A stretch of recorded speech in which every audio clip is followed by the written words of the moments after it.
Ciao guerrieri di luce, Ciao! benvenuti in Spiritual Podcast, questo spazio dedicato alla crescita personale, alla spiritualità e alle varie tecniche, pratiche che possono portare a conoscere se stessi. Io sono Giosuè E io sono Valerio. e oggi parliamo del codice dell'anima. Abbiamo deciso di fare queste puntate prendendo ispirazione da dei testi, da dei libri, alcuni scritti da noi, altri chiaramente da autori diversi, e oggi abbiamo scelto un caposaldo di James Hillman che appunto è il codice dell'anima. James Hillman possiamo dire che è l'allievo di Jung e quindi è un libro che parla di psicologia vera e propria, no? Sì. Perché abbiamo scelto questo libro? Proprio per far capire quanto la psicologia possa fondersi con lo sciamanesimo, quanti punti in comune possono avere due discipline che possono sembrare agli antipodi, no? Talmente distante che invece quando si vanno a leggere questi testi si capisce quanti punti in comune possono avere. Sì, perché effettivamente sia Jung ma anche James Hillman nei loro lavori, nei loro studi danno grande importanza all'inconscio, inconscio anche come contenitore di figure archetipiche, quindi archetipi che possono essere collettivi, archetipi che invece possono essere personali.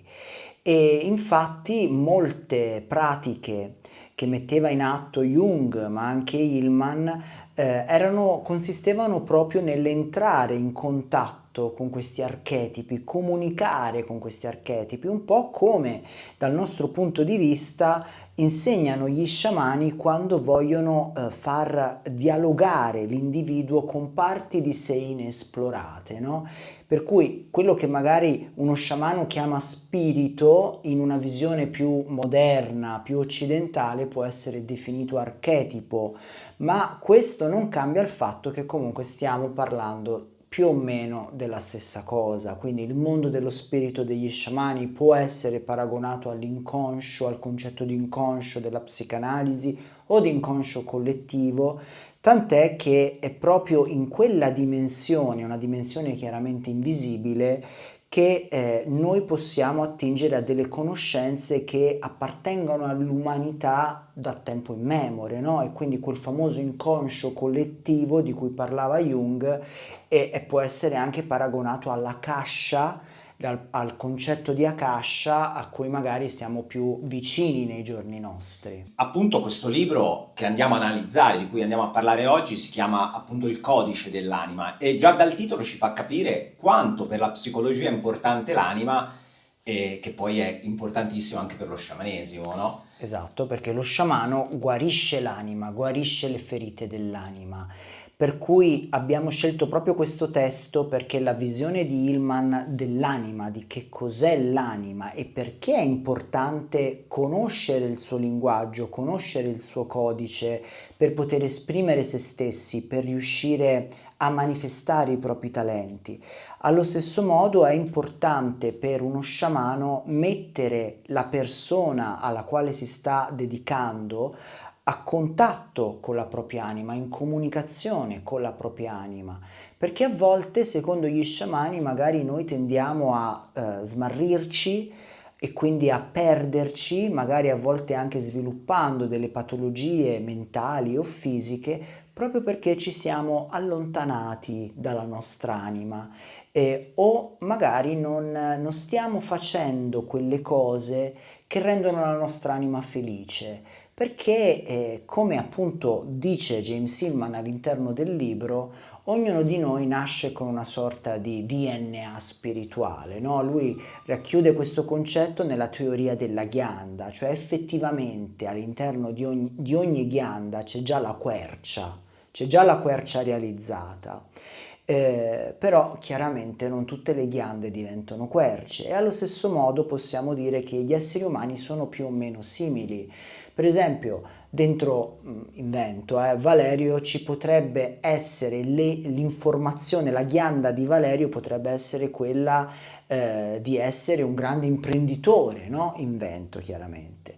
E potrebbe mai riuscire a sviluppare questa caratteristica perché i fattori ambientali che in un contesto di natura vanno riconosciuti appunto effettivamente nei contesti ambientali, quindi il clima, le altre piante vicino, il terreno e quant'altro. In un contesto umano i fattori ambientali sono invece l'educazione, il contesto familiare dove siamo cresciuti, e quindi se effettivamente abbiamo avuto accanto a noi dei genitori, delle persone che sono riuscite a farci entrare in contatto reale con i nostri talenti, con la nostra anima e quindi con la nostra missione nel mondo.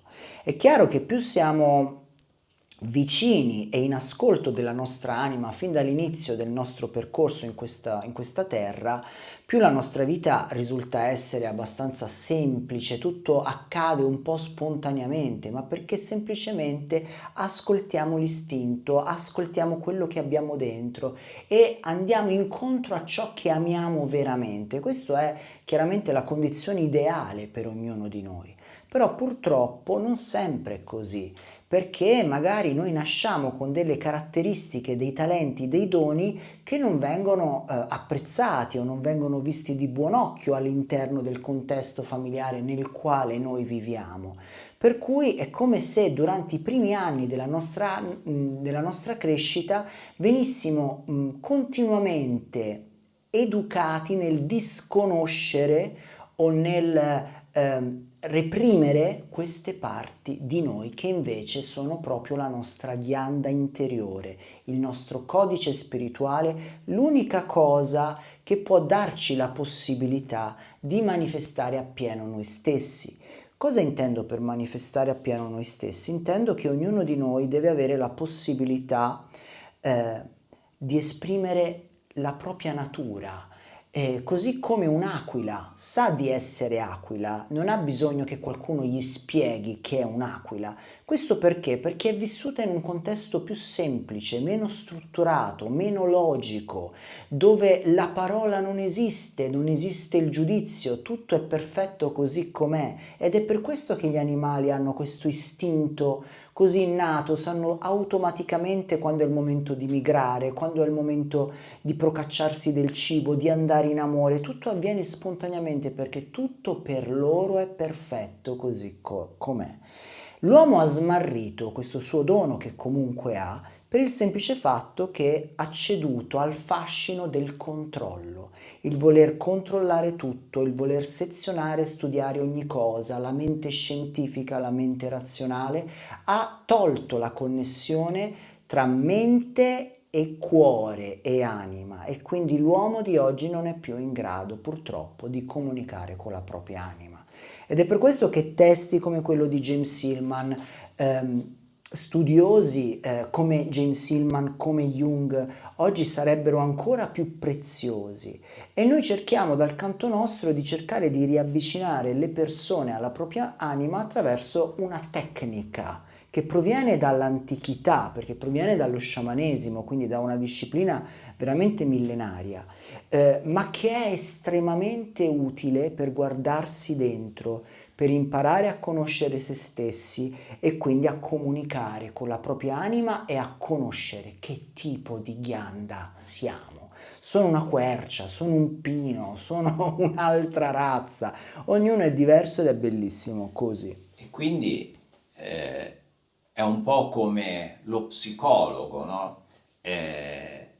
Quando sei da uno psicologo con le sue tecniche cerca di farti bypassare la tua mente razionale per andare nel tuo inconscio, così lo sciamano cerca di farti bypassare la mente razionale con le sue pratiche, che possono essere il tamburo, che possono essere una danza, che può essere un canto, e tante altre tecniche, ma l'obiettivo è lo stesso, è quello di bypassare proprio la mente razionale che non permette di far passare queste informazioni al cuore, e quindi usa una tecnica per appunto bypassarlo e arrivare al cuore e ascoltare il cuore, l'anima.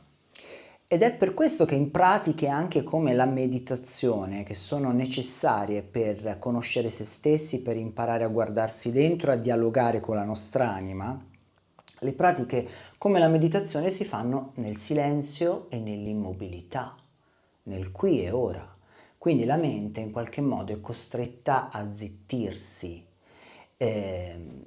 Poi chi inizia trova sempre molta difficoltà nello zittire la mente, ma poi piano piano si impara a zittire la mente, che non vuol dire, attenzione, assenza di pensiero, vuol dire semplicemente assenza di pensiero logico e nascita di pensiero del cuore, di pensiero animico, perché le esperienze che si fanno nel sogno, per esempio, o si fanno nel viaggio sciamanico, si fanno durante le meditazioni, sono esperienze simboliche che ricordano molto anche i miti degli antichi, no? I miti greci, i miti norreni.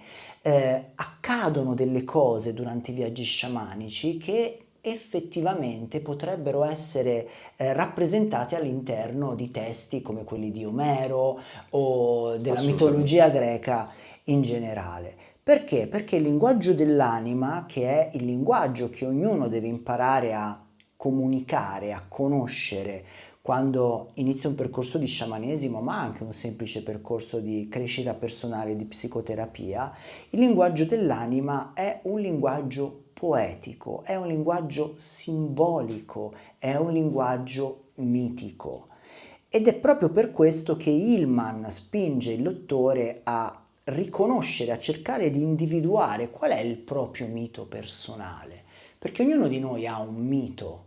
E che cosa si E intende per quanto è mito? importante il mito È fondamentale. nella nostra vita? Si intende un svolgere, se così si può dire, non vivere la nostra vita, ma vivere la nostra vita con una storia di un altro. E quindi l'andare a seguire delle linee guida che non sono dettate dal nostro cuore, ma solo da qualcosa che è già precostituito, perché è qui nel tempo. Mi spiego meglio.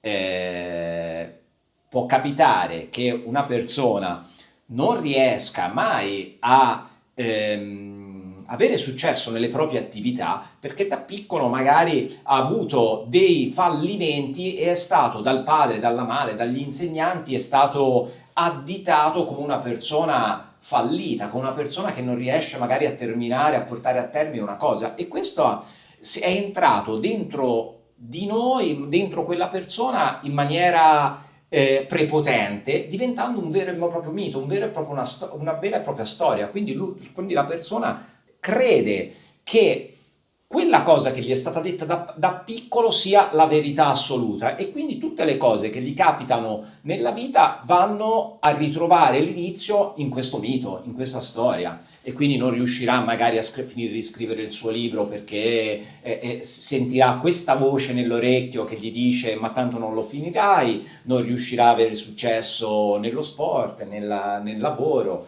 e via dicendo. Pensando a questo, mi viene in mente anche, è una riflessione che ti chiedo anche a te, no? Mi viene in mente gli sportivi, gli artisti, no? Che spesso quando senti le loro interviste, le senti parlare, ti accorgi che nella loro vita non è stato semplice l'arrivare, perché prima hai detto è il bello di fare le cose che ci piacciono, al seguire il nostro cuore. Però poi nella vita di questi artisti ti rendi conto che non è stata, pur seguendo il cuore, non è stata tutto semplice. Però secondo me la cosa importante è che loro hanno continuato a non ascoltare queste voci nelle orecchie, ma ascoltare loro, a bypassare la mente razionale, che ovviamente magari mettendosi seduti a riflettere e utilizzando la mente razionale avrebbero potuto trovare tante cose per smettere. Però riuscendo a bypassare, quindi non vedere quei problemi che oggettivamente nella vita di tutti i giorni potrebbero esserci, sono andati avanti per la loro strada fino a riuscire a dare frutto a quel semino che era stato piantato prima della nascita, che era dentro di noi, in quella la famosa ghianda, no? E Secondo me anche perché quando facciamo quello che veramente ci piace non c'è sforzo, cioè non c'è quella grande fatica che magari si sperimenta quando facciamo qualcosa che non è in linea con la nostra natura, che magari ci può anche riuscire, attenzione, in maniera tecnica riusciamo a fare quella cosa lì, ma non ci dice nulla e quindi comunque mettersi all'opera in un sentiero che non è il nostro può portare a una grandita perdita di energia e quindi le persone effettivamente non riescono poi ad andare avanti perché non hanno la spinta dell'anima che dice vai avanti, continua. Quindi per rispondere anche a quello che hai detto te, io penso che queste persone che nonostante tutte le avversità che hanno avuto nella vita sono riusciti a tenere duro e andare avanti per la loro strada è perché innanzitutto sentivano questa connessione fortissima con la loro anima e sentivano di essere nella direzione giusta, ma ancora di più sapevano che per loro non c'era alternativa, cioè loro per forza avrebbero dovuto fare quello perché quella era la loro natura. E quindi è come l'aquila che dice io posso essere solo aquila, non posso essere altro. E quindi una persona che nella propria ghianda c'è scritto che deve essere non so, un campione di Formula 1 in vento, o un avvocato, o un commerciante. Può fare solo quello per trovare gioia, per trovare soddisfazione. E alla fine lo scopo ultimo della nostra vita, di ognuno di noi, è quello di trovare gioia e soddisfazione. Se noi non viviamo nella gioia, se noi non viviamo nell'autorealizzazione, cosa trasmettiamo agli altri? Che energia, che nutrimento diamo alle altre persone in termini di quello che abbiamo dentro? Frustrazione? Non diamo un grande contributo. Eh, insegniamo forse che nella vita ciò che conta è semplicemente sacrificarsi nonostante tutto e quindi mettere da parte i propri sogni per sacrificarsi, per portare a casa la pagnotta, per dirlo in maniera proprio semplice.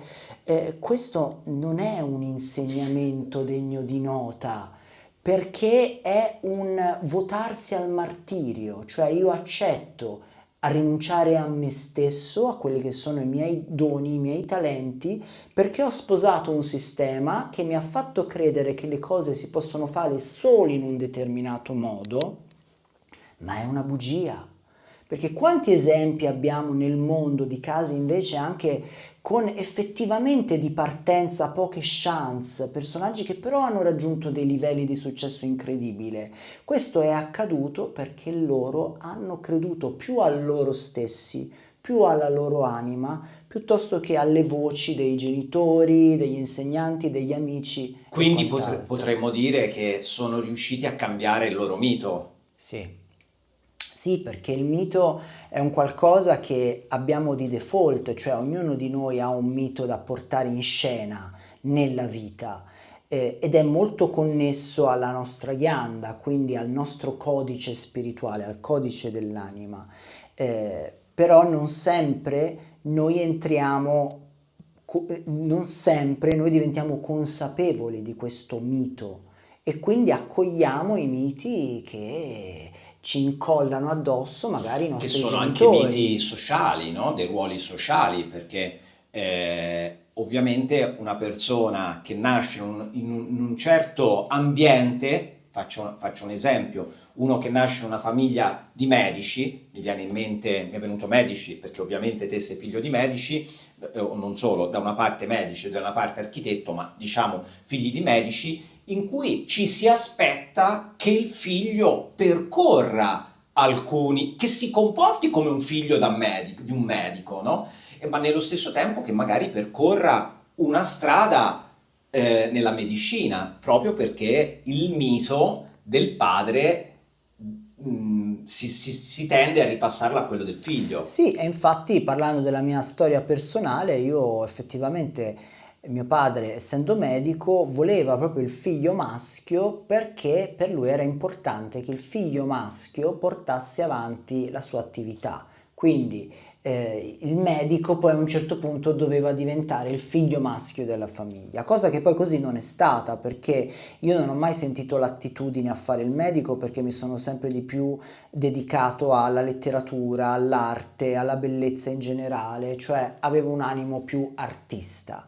Mia sorella invece che era femmina, però guarda caso, e questo secondo me è stato un grande insegnamento per mio padre, è stata lei che fin da piccolissima ha sentito la vocazione di diventare medico e quindi è giusto che alla fine abbia fatto lei il Proprio medico. perché sentiva la vocazione, quindi era Sì, il suo mito, era il diciamo. suo mito, cioè per lei. Perché nella vita di tutti i giorni possiamo vedere un sacco di persone che magari hanno seguito il mito di un'altra persona e poi non sono riusciti a avere gli stessi successi. Mi vengono in mente tantissime famiglie ricche, no? Di imprenditori, che magari il padre è stato un grandissimo imprenditore e poi ha voluto a tutti i costi il figlio che prendesse le redini dell'azienda, il figlio magari voleva fare altro, però poi si è fatto convincere, ma poi i risultati non sono arrivati perché ovviamente non era la tua strada. Quindi te puoi avere tutti gli aiuti di questo mondo, ma se non è la strada del tuo cuore, ovviamente è più difficile arrivare al successo Ma è più e star difficile, bene. è una grandissima fatica, è un Perché poi tra grandissimo. successo e star bene sono due cose separate, perché magari riesci anche, seguendo il mito di un'altra persona, ad avere successo, avere soldi, avere fama, avere quello che vuoi.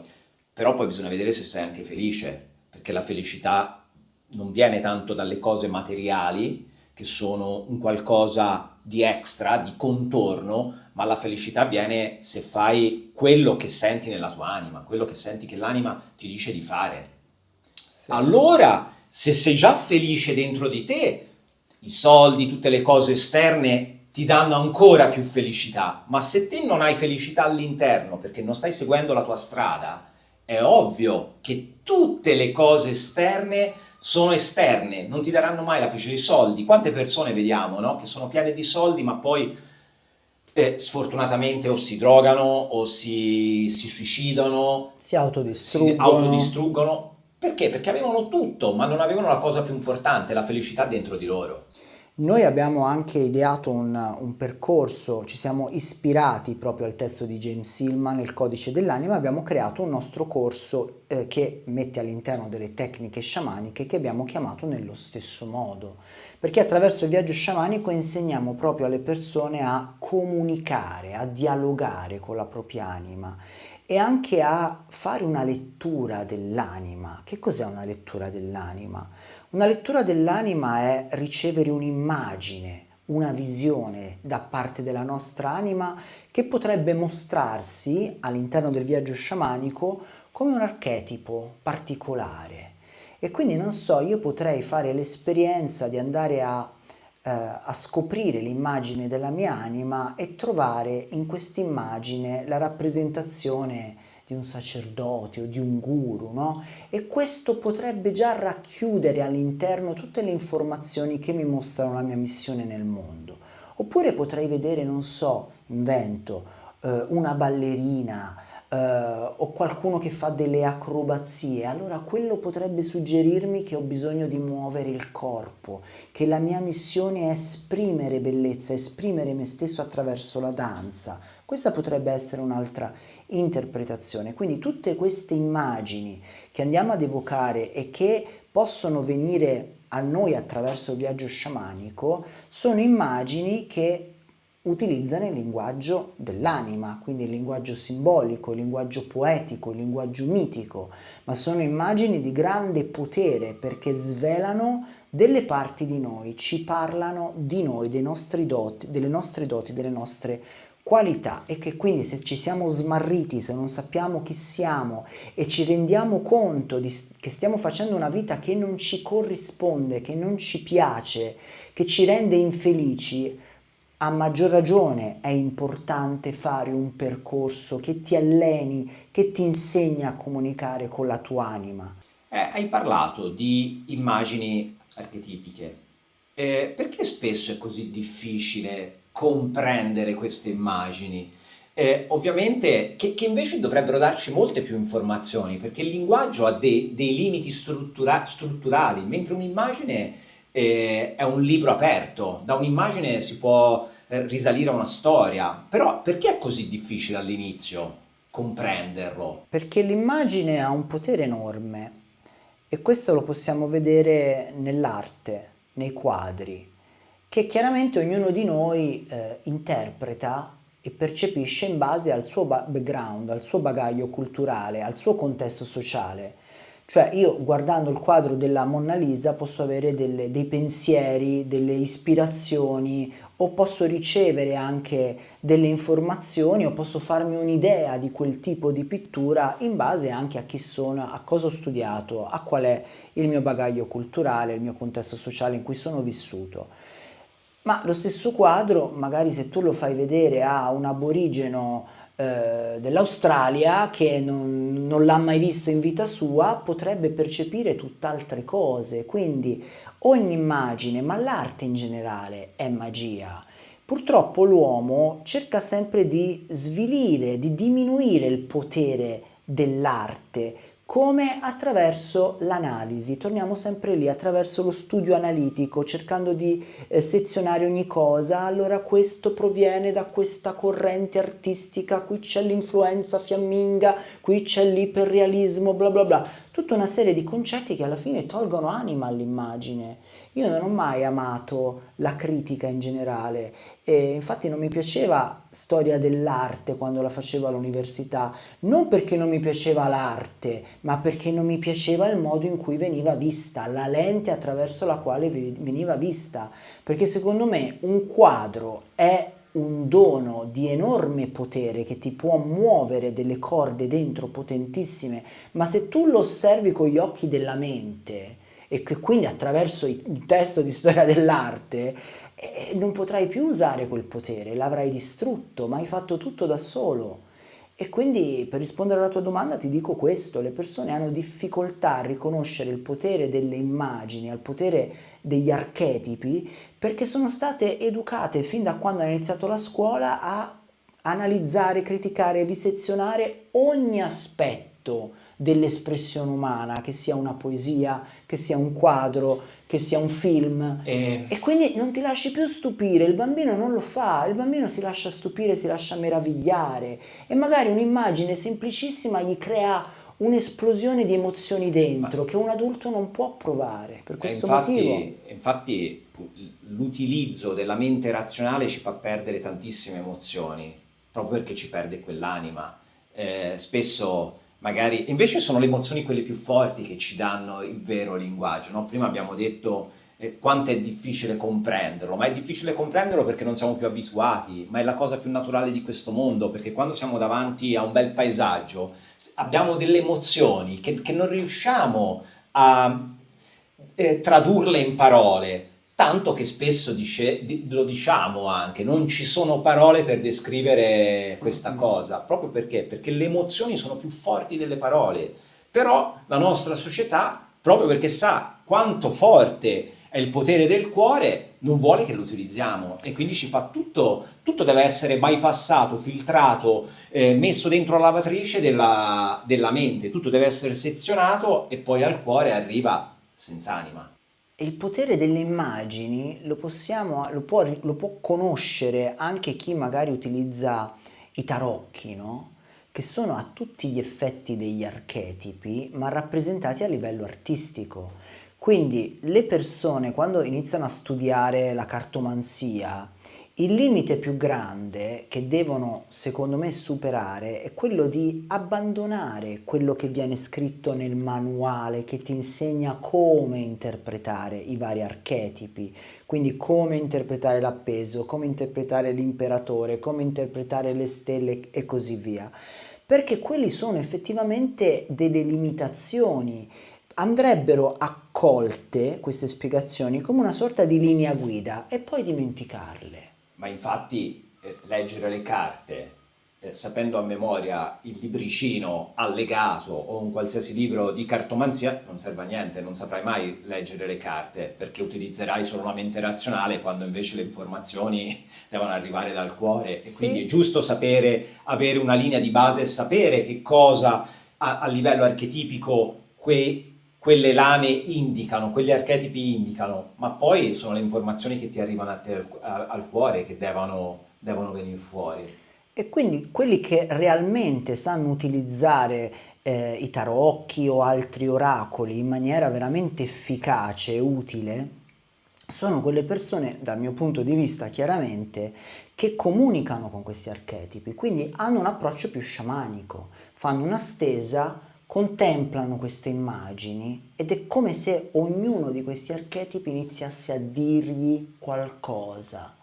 E questo qualcosa è una canalizzazione, vuoi o non vuoi, e quindi che cosa sono i tarocchi? Che cos'è l'arte in generale? Semplicemente un ponte tra il mondo ordinario e il mondo dello spirito. E quindi è per questo che alcune persone hanno la sindrome di Stendhal davanti a un'opera d'arte, perché vengono trasportate nel mondo dello spirito, vanno in uno stato alterato di coscienza. Ma perché è successo? Perché in quel caso non c'è stato il tamburo a portarti, è stata l'immagine stessa e quindi l'arte a condurti là. È per questo che io dico ogni sciamano per forza è anche un artista. Per forza un artista, un cantastorie, un musicista, un poeta, è un artista perché puoi solo essere un artista per poter comunicare col mondo dello spirito, dal mio punto di vista. Sì, poi è una riflessione importante da fare, no? Sul potere delle immagini, che è vero, noi non siamo abituati a comprenderlo, proprio per questa cosa, perché le immagini bypassano la mente razionale e quindi non siamo in grado di comprendere perché arrivano direttamente al cuore, ma non le utilizziamo noi, ma nella società il potere dell'immagine viene utilizzato, tutta la Certo. pubblicità è legato al potere dell'immagine proprio perché questi simboli, questi archetipi bypassano la mente razionale, arrivano direttamente al cuore e quindi siamo portati a fare delle scelte inconsapevolmente Mm-mm. a livello mentale. E per tornare al concetto di mito personale, ehm, ognuno di noi ha un mito che deve in qualche modo portare in essere in questo teatro della vita. Eh, e come dicevamo prima, molto spesso questo mito è stato modificato, c'è stato un cambiamento di narrazione interiore. Perché è stato forse soppiantato dal mito di un genitore, quindi quello che si aspetta un genitore da noi, e quindi magari noi che siamo delle anime avventurose che amano viaggiare, amano esplorare, si ritrovano ingabbiati in un'azienda familiare che è in quel luogo, in quel posto statico, e che magari da 100 anni la famiglia ci lavora all'interno. Quella è una gabbia per l'anima. È chiaro che la mente razionale dice dentro di sé, ma questo è un lavoro sicuro, io non posso che accoglierlo, non posso che farlo mio, è l'eredità della mia famiglia, dei miei genitori. È vero, ma puoi fare la scelta di mettere da parte la tua anima con la consapevolezza però che questa scelta avrà un prezzo molto alto, ovvero la tua infelicità. Quindi il compito è quello di andare a capire che mito abbiamo inglobato in noi e una volta che l'abbiamo. Il compito è conosci te stesso. Esatto, e quindi una volta che abbiamo individuato i miti che stiamo rappresentando nella nostra vita, possiamo cambiarli o ormai abbiamo assorbito quel mito da piccoli e ce lo portiamo avanti per tutta la vita? No, li possiamo cambiare, però chiaramente per riuscire a farlo bisogna seguire un percorso trasformativo e quindi necessariamente o fare un percorso di psicanalisi o utilizzare le tecniche sciamaniche che ci permettono di entrare in contatto con le parti più profonde di noi. Dal mio punto di vista, la metodologia sciamanica è molto più immediata perché tu vai subito in uno stato di espansione della coscienza, vedi subito il problema e inizi già ad agire per la trasformazione. La modalità della psicanalisi e della psicoterapia passa tutto dal livello della mente e quindi la mente razionale è un po' un filtro, un limite ed è per questo che molti percorsi di psicanalisi durano 10 anni, 20 anni o di più perché è molto più lento il procedimento, se tutto deve passare prima dalla mente, tutto deve essere ragionato, pensato. I sciamani dicono non devi pensare, devi sentire. Quindi senti il problema, non me lo raccontare, non mi dire mi ha fatto questo, mi è successo questo, mi è successo quest'altro. Sentilo, dove lo senti nel corpo? Nella pancia, che colore ha? E gli dici un colore. Che consistenza ha? E metti subito la persona in relazione con la vera natura spirituale di questo blocco che avverti dentro di sé.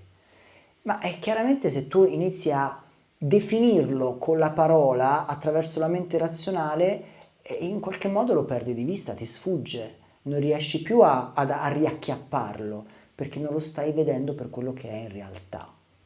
Una cosa che secondo me è importante specificare è che lo sciamanesimo e le pratiche spirituali non sono un sostitutivo delle cure mediche tradizionali, cioè per noi la visione sciamanica è un interagire, un integrare le due medicine, cioè la medicina tradizionale ovviamente cura il corpo, lo sciamanesimo cura l'anima Sì. e quindi andando a curare il corpo e l'anima a 360 gradi utilizzando le due tecniche, le due medicine insieme, quella è la vera guarigione spirituale Sì. per noi, sciamanica, che non è solo lavorare sullo spirito, ma unire le conoscenze. Perché purtroppo si tende a fare degli schieramenti, no? Quindi o si fa tutto in maniera supernaturale, quindi attraverso tecniche alternative che possono essere, non so, lo sciamanesimo, il Sì, sì, Reiki, certo. oppure si fa tutto in nome della scienza. Invece in realtà il grande vantaggio è proprio quello di poter attingere a più conoscenze, no? E quindi è chiaro che ci può essere un momento in cui effettivamente ho bisogno di un intervento chirurgico perché ho un problema oggettivo e ho bisogno che quel problema venga sistemato a livello chirurgico e quindi avrò bisogno di un medico che avrà fatto un percorso, un uomo di scienza. Ma nulla toglie che io quella stessa operazione la posso affrontare facendomi affiancare da uno sciamano, per esempio, o da un operatore spirituale che mi aiuta a comprendere il motivo di questa prova, che mi aiuta a comprendere perché il mio corpo in qualche modo mi ha voluto comunicare qualcosa attraverso una malattia, attraverso un disagio. Io, Giosuè, spero che in questa chiacchierata abbiamo un po' suscitato curiosità alle persone che sono arrivate fin qua, no? A vedere il nostro video su questo testo, che è un vero e proprio calte, quindi un testo che è consigliato di leggere a tutte le persone che sono interessate ovviamente a questi tipi di argomenti. Sì, e diciamo che è anche un testo da abbinare per chi volesse fare il nostro percorso sciamanico che si intitola proprio come il libro, Il codice dell'anima, che ricordo è un percorso che serve proprio a guardarsi dentro, a conoscere se stessi e a imparare finalmente a dialogare con la propria anima per comprendere la natura di chi siamo, per conoscere la nostra ghianda personale e quindi sì, diciamo che chi fosse interessato può trovare anche questo percorso sciamanico nel nostro sito giosuestavros.it. Quindi possiamo a questo punto salutarli chiedendovi di lasciare un like, di lasciare un commento, di condividerlo. Per noi è molto importante perché ovviamente più like ci lasciate, più volte condividete, più ci facciamo conoscere agli altri. E siccome YouTube non ama molto questi argomenti, ci aiutate a far girare il video, ovviamente con gli algoritmi. Poi vi ricordiamo che Spiritual Podcast è presente anche su altre piattaforme in formato audio, nasce chiaramente come un video podcast, ma c'è anche la versione audio per chi volesse ascoltarlo magari in macchina su Spotify o su altre piattaforme. Noi vi ringraziamo per l'attenzione, se vi è piaciuto appunto lasciate un like, un commento e noi ci vediamo al prossimo video, al prossimo podcast. Ciao!